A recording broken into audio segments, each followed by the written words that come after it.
Magnets, how do they work? We'll find out in this episode. It's all about the school district's magnet programs and how kids can start preparing for college and careers. Tara Cox is going to join us with a special guest. Let's go inside Vancouver Public Schools.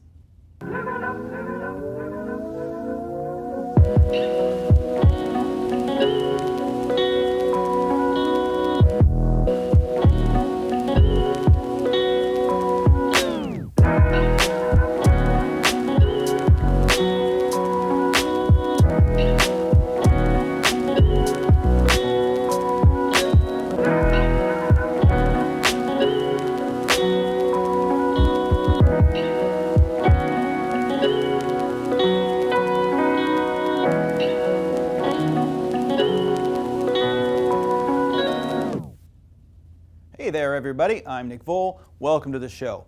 This is a big week for kids who are trying to figure out what they're going to be doing after graduation, and we have a lot of information on the district's programs, plus some cool stories of kids giving back. But first, let's do our top 3. These are our favorite social media posts. Our number 3 comes from Alex Pasquin.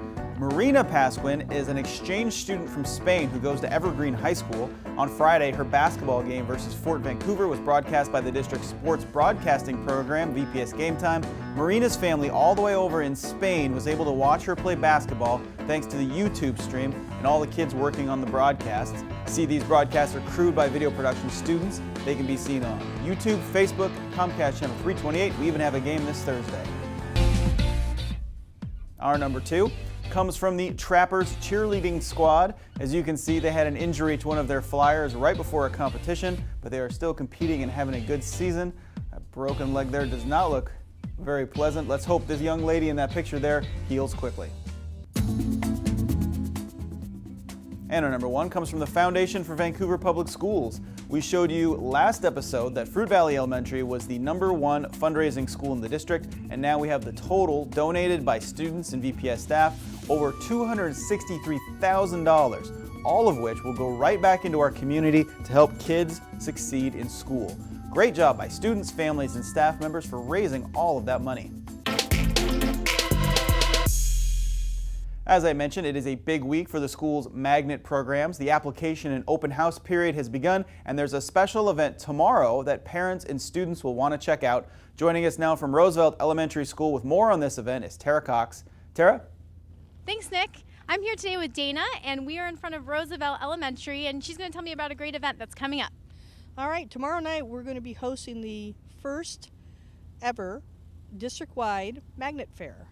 This is an event where students will have the opportunity to come in and see different booths of all of our programs of choice.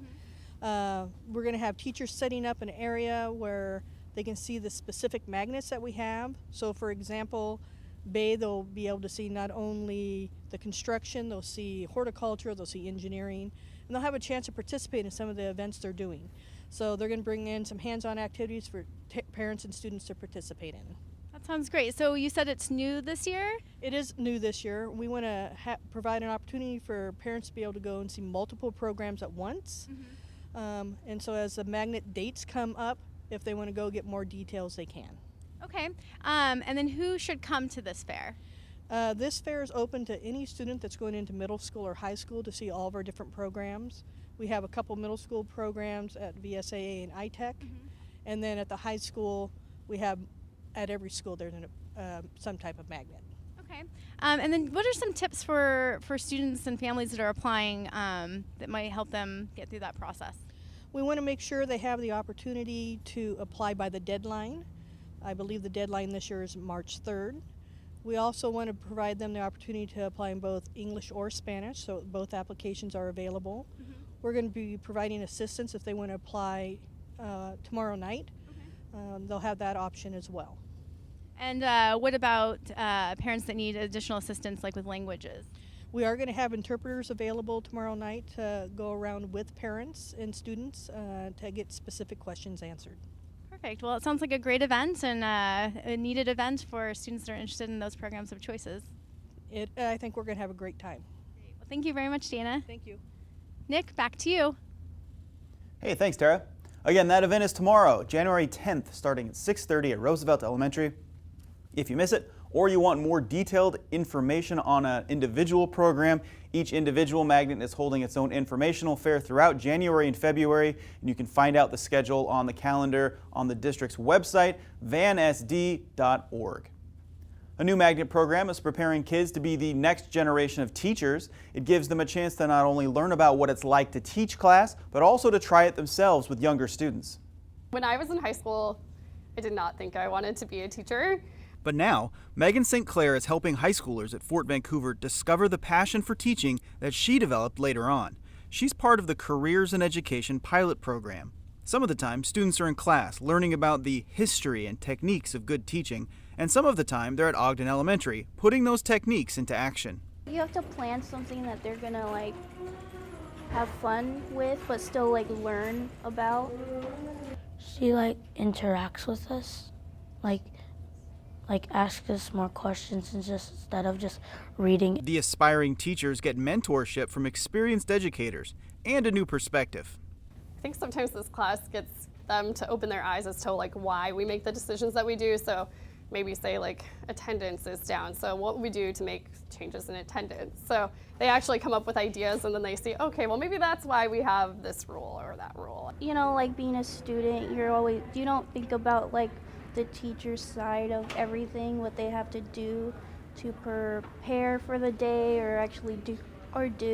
Next year, the pilot program turns into a full-fledged magnet program. I'm excited to have students from different schools be able to come and all work together with the students that are here.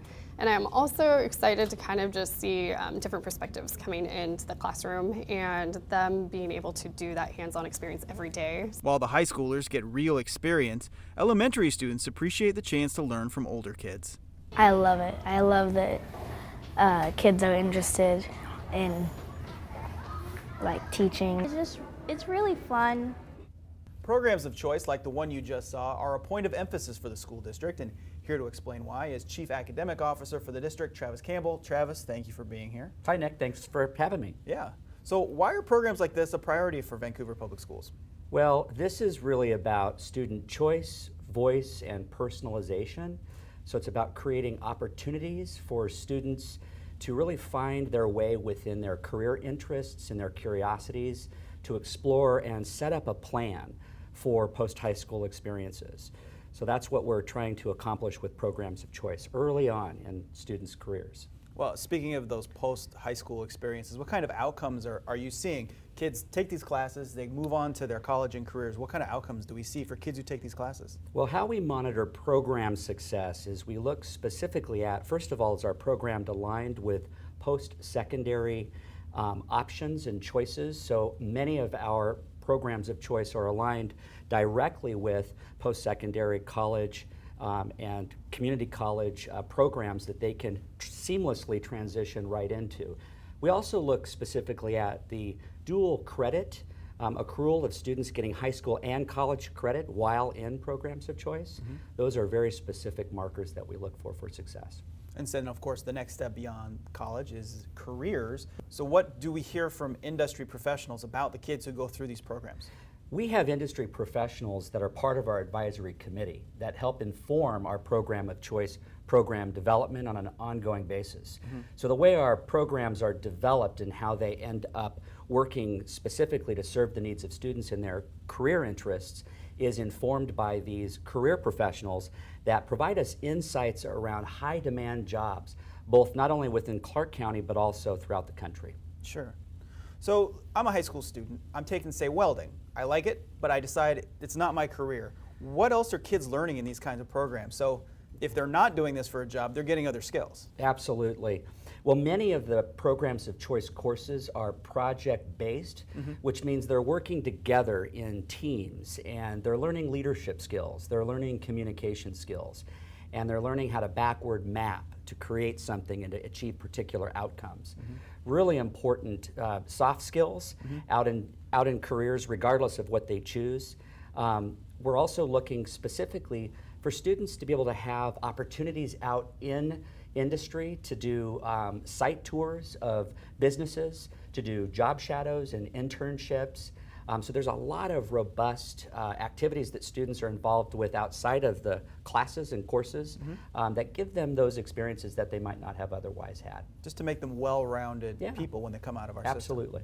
Well, Travis, I want to thank you for coming in and taking time to talk with us today, and great job on these programs. Thanks, Nick. It's a team effort. Here are just a few of the many magnet programs available. The Science, Math, and Technology program at Skyview, Vancouver School of Arts and Academics, whose open house is actually tonight at 6:30. There's Vancouver Flex Academy, which features non-traditional learning, Columbia River's academically challenging International Baccalaureate program. At Hudson's Bay, the ACES program teaches environmental sciences and engineering, and at Fort Vancouver, culinary arts, medical arts, and the school itself is a center for international studies. Students in another program at Fort, welding, had a unique opportunity recently. They went from students to teachers in a special partnership with the school district's maintenance team.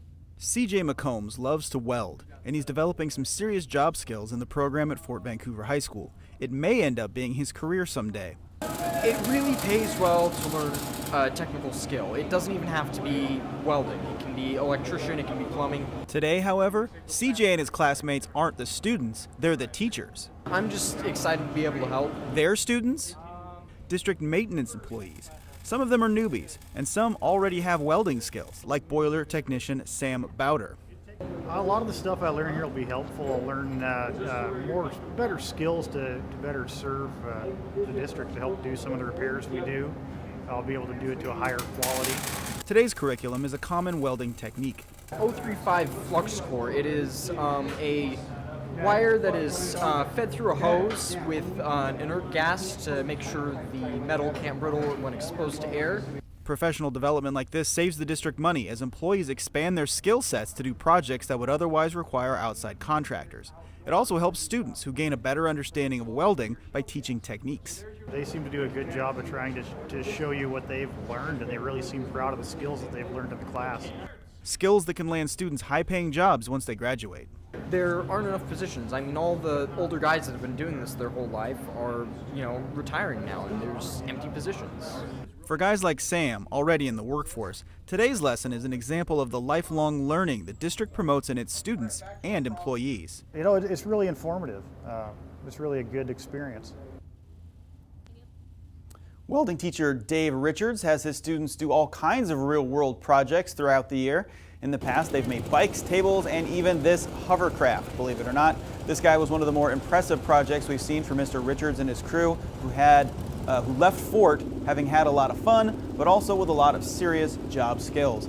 And I know we threw a lot of information at you about magnet programs, so if you want to get more details or get something you missed, go to this website, vansd.org/choices. There are videos there, info on all of the programs, how to apply, and a whole lot more.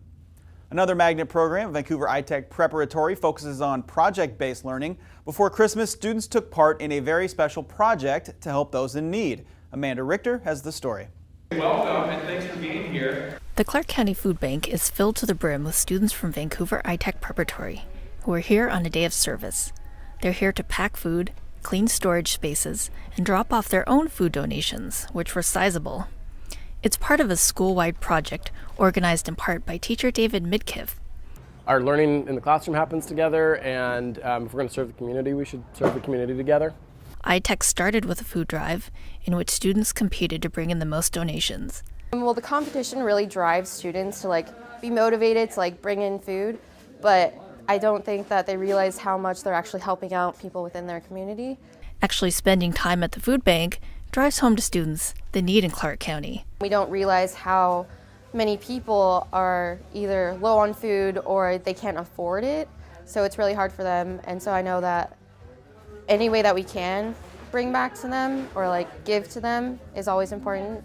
This day of service not only builds a connection for students with the greater community, but also with their school community.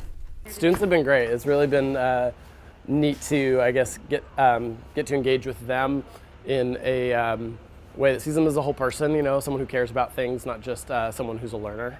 And so you kind of get to see this whole picture, and they get to experience that, I think, with their teachers, right? They get to see their teachers as not just the person who is organized their learning experience, but they also get to see their teacher in another context. By the end of the day, the iTech students repacked more than 9,000 pounds of food, served more than 400 people meals, and deep cleaned several areas of the Clark County Food Bank, which was grateful for the help. It makes me feel amazing. I love volunteering. I love giving back to my community, and I think it's something that everyone should do. Inside Vancouver Public Schools, I'm Amanda Richter. Thanks, Amanda. iTech Prep is getting a new school building thanks to the bond measure passed by Vancouver voters last year. It will be located on the WSU Vancouver campus. And that brings us to our Reschools update, the latest on construction from the bond measure passed by Vancouver voters last year. Not all of the projects in the bond are new schools. Every school building in the district is getting improvements. We caught up with the district's maintenance team over winter break as they installed trees at Roosevelt and Chinook Elementaries and Alki Middle School. The maintenance team is doing as many of the updates as possible themselves to stretch those bond dollars as far as they'll go. To get the latest on the bond projects and the future schedule, go to vansd.org/reschools. You can also follow along on Twitter at VPS_reschools.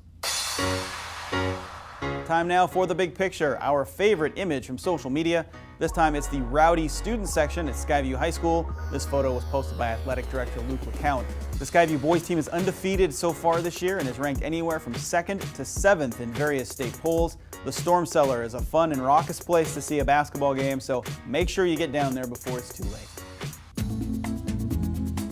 And here's what's happening in Vancouver Public Schools, and this time it's a reminder to stay home on Monday. It is MLK Junior Day, a federal holiday, which means no school. If you can, it's a great day to volunteer and give back to the community.